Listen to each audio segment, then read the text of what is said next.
Hello and thank you, everyone. So you say TSA, innovation, what? And actually that's why I have a job, which is one of the most exciting things. TSA has a very unique and unusual mission within the government. We are the face of the government to 2.5 million passengers every single day. Everywhere you turn, who do they actually interact with most when you say a federal government employee? It's a transportation security officer at the airport. That is 2.5 million passengers. That is 3.1 million pieces of carry-on luggage, 1.5 million pieces of checked baggage, all of our FAMS teams who sit on the airports, all of the inspectors who actually go and inspect all of the other parts of cargo, airport security, airline security, all of these things make up TSA. And one of the things that we realized within TSA is that we have had this box-by-box structure that we inherited at 9/11. TSA came out of a very tragic and awful situation and sort of said, okay, let's use what was there before. And we've been making incremental steps. But really, the threat today is not the same as it was then. The adversary does not sleep. The adversary does not say, okay, I'll just let them go, figure out what they want to do. The adversary is ever changing. And when TSA really took a deep, hard look at what it needed to do, it said we need to change the way we think. And that's when the Innovation Task Force came on. The Innovation Task Force was really only a year and a half old now, but it is in place to change the conversation. TSA is not just worried about checkpoints and checked baggage.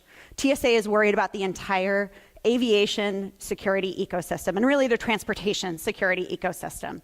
And but really starting with that aviation focus, how do we partner with airports and airlines? How do we think about the entire passenger journey from the time that you buy that ticket, from even before you bought that ticket? Maybe you enrolled in TSA PreCheck. I hope you all have, right? You guys all have TSA PreCheck?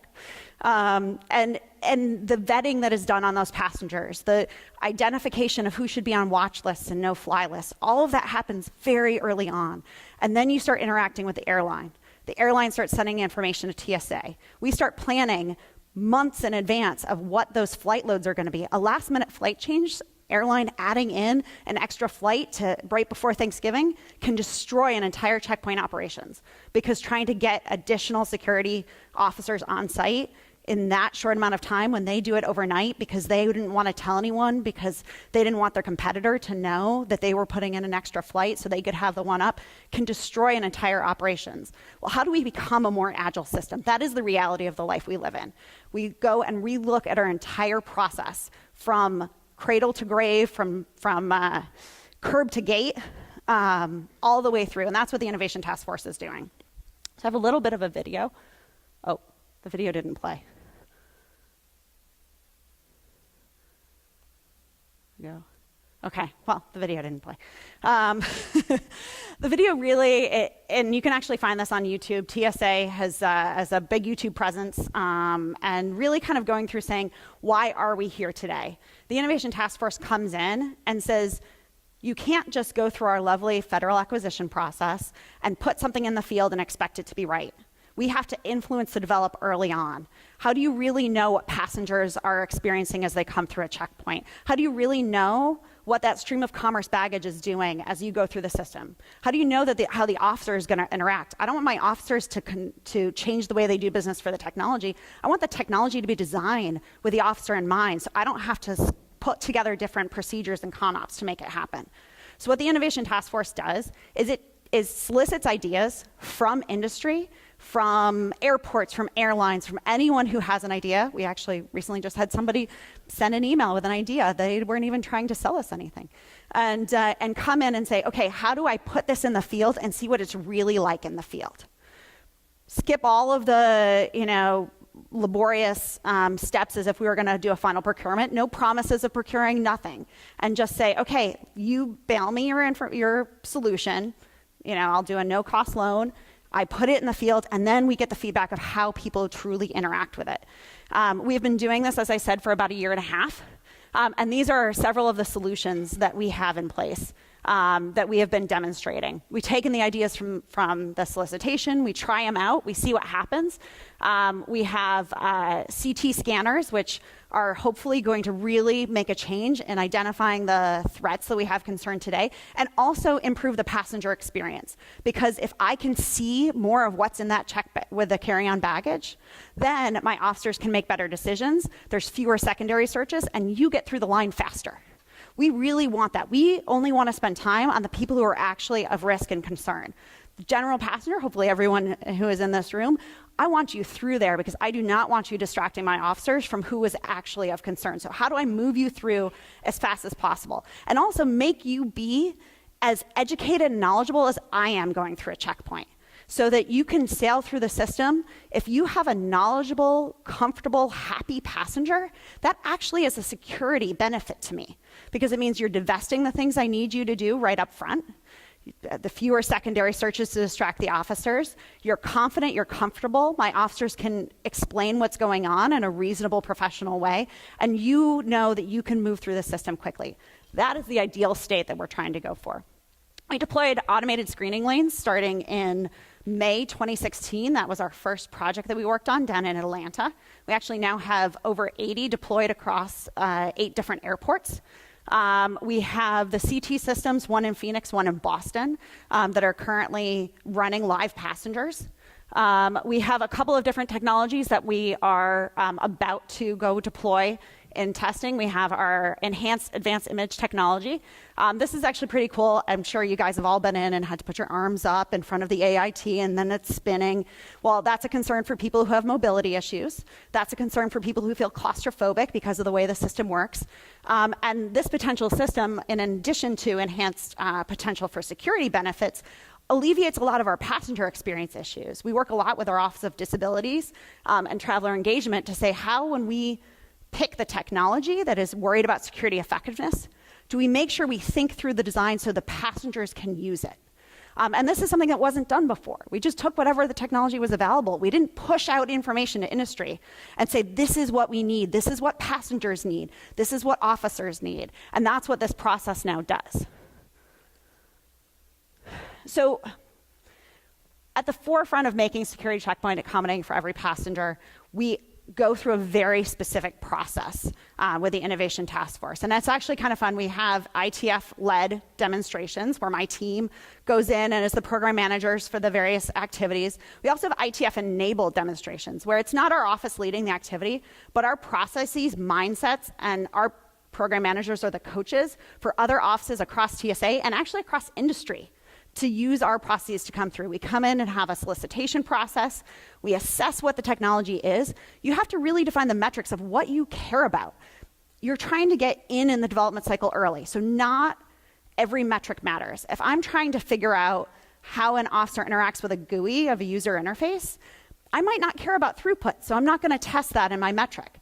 If I really have already haven't confirmed the security effectiveness of something, that doesn't mean it can't go out. It just means it's not making the security decision. And I can still get that knowledge, get that information early in the process.